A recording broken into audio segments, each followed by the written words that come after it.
Hello everyone and welcome to this week's RCD ShareNet video. This week we're going to be talking about frontline work. So my name is Oliver and joining me for this week's discussion is Dina.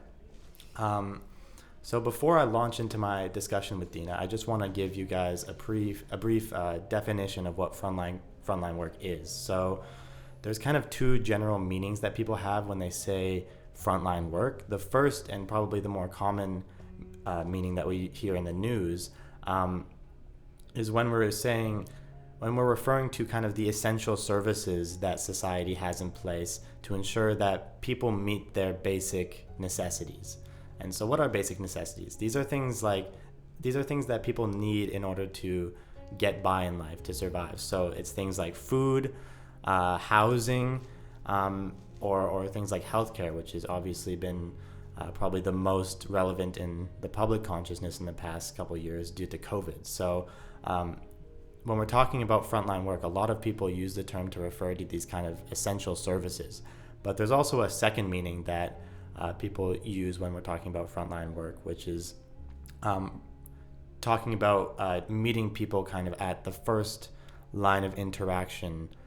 So meeting people at the front desk, for example. So it's basically the first point of contact between a client who needs to have their basic needs met and service providers. So someone like RCD who will actually help them meet their needs. So those are kind of the two main meanings that people have in mind when they're using the term frontline work. And now we can turn to Dina, who is someone who has worked kind of around the front lines, according to our definitions, for a while.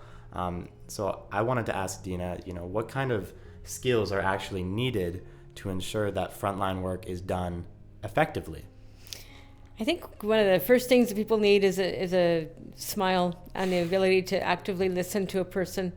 Everybody has a story, and it's really important to hear it. It's really important to hear what a person's needs are and not judge them when they come in. And with that, it means you need an awful lot of patience. You need patience to listen. You need patience to say pardon if you don't understand what somebody's saying, because everybody communicates differently.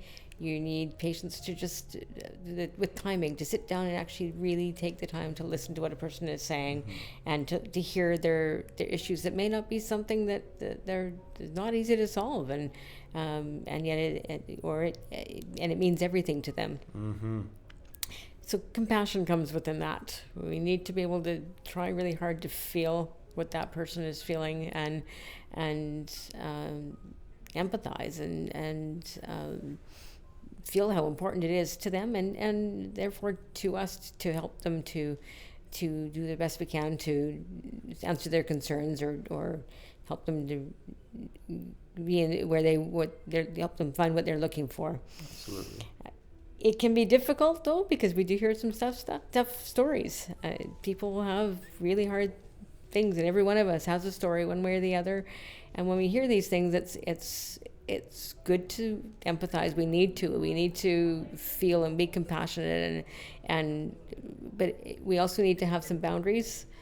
If we don't do that, then sometimes we get too involved, and then we are not as helpful to that person we're trying to help, because it's difficult for us to say emotionally healthy, and it's difficult for us to not end up almost becoming a friend, and then we're sort of at the same opportunity as that person's in, and then we lose sort of sight of what we should be doing for that person, and connecting them with community services and so on. So there's good skills to have the compassion and the patience and the active listening and the boundaries, most of all the smile and caring.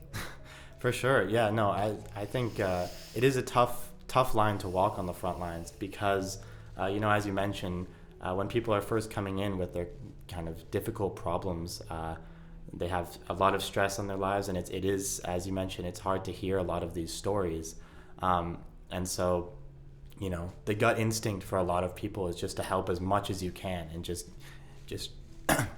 do whatever you can to kind of help these people get back on their feet. But, as you mentioned, it is important to practice boundaries, because, you can't you can't really help everyone all the time, because at a certain point you need to take care of yourself and ensure that you're treating yourself with the same kind of respect. And it's easy for people working in the service industry to get really drained because they're constantly dealing with these really difficult issues, and it's so hard to justify, taking that space and making those boundaries. So yeah, I think it really is. I know there's times when over the years I've lost lots of sleep because I've taken things home in my head and tried to solve them, and that's not the best way to stay healthy. No, it's very difficult because these stories, you realize the effect it has on these people's lives, but it's not helping anyone if their problem has suddenly become your problem as well, and then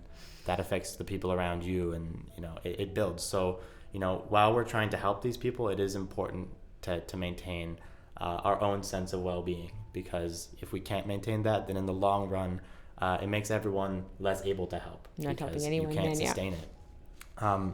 So yeah, going off of that, I think one thing that would be good to wrap up our discussion is to discuss why in general we think frontline work is important.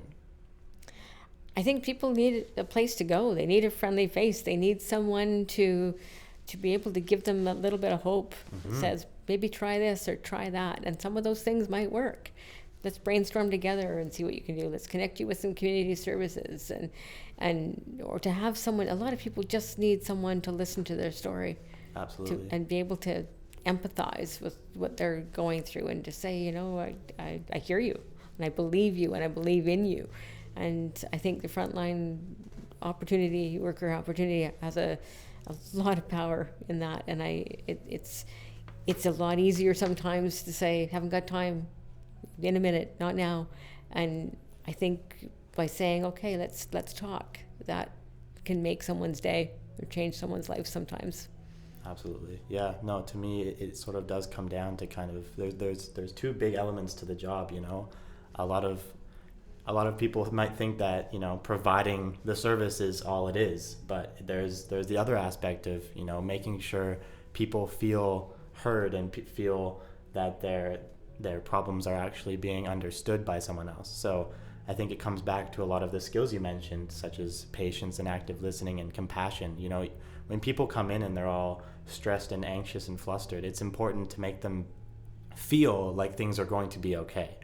And then in addition to that, it's important to actually help them make things okay by providing the important services that they need. Exactly. And everybody needs to feel valued. Absolutely. So thank you for joining us for this week's discussion. I think we learned a lot about frontline work, why it's important, what it is. And I hope you join us for next week's ShareNet video. Thank you. Thank you.